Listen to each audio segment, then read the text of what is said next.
December 28th, 2016. I wanted to take my last trip to the woods for the season to bow hunt. McDowell County, my wife's folks have a place down there, and got up early that morning and got my bow, got ready. It was pretty cold that morning, and took off, walked 2.5 miles back on top of the mountain.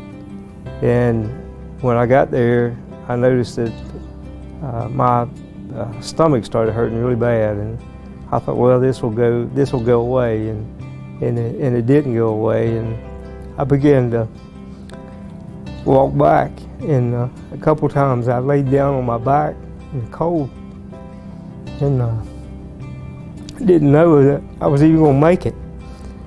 And I get up and I pushed forward, and I kept going. And I got down to the house, and Kelly's folks were gone, and I knocked on the door to wake her up, and it seemed like it took forever to get me to come to the door. And she said, well, we'll go home, and I know it's 2 hours drive to home.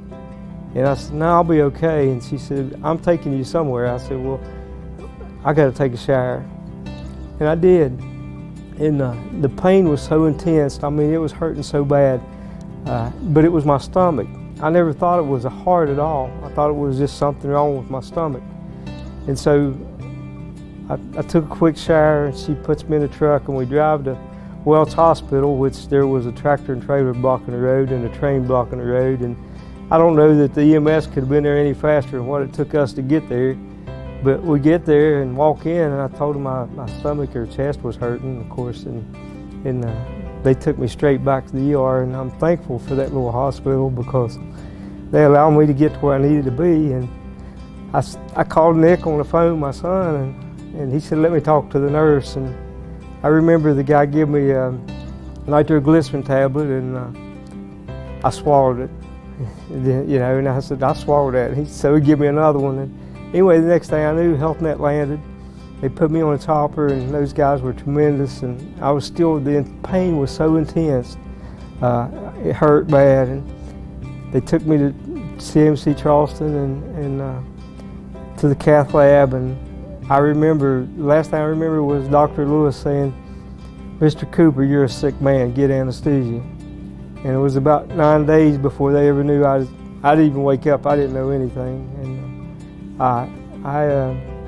I'll say this because I never had any symptoms of no heart problem. I have heart issues in my family genes, but my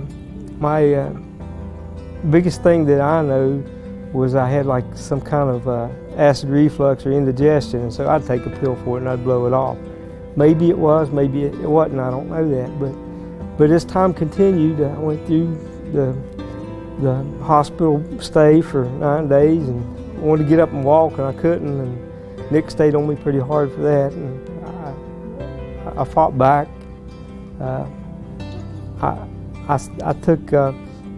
Went to cardiac rehab and began to work out, and got back some of the strength that I'd lost during that time. And I might want to add this little phrase, that I was running 4 miles at the gym 3 days a week when I had the heart attack. So I felt like I was unstoppable, a healthy person.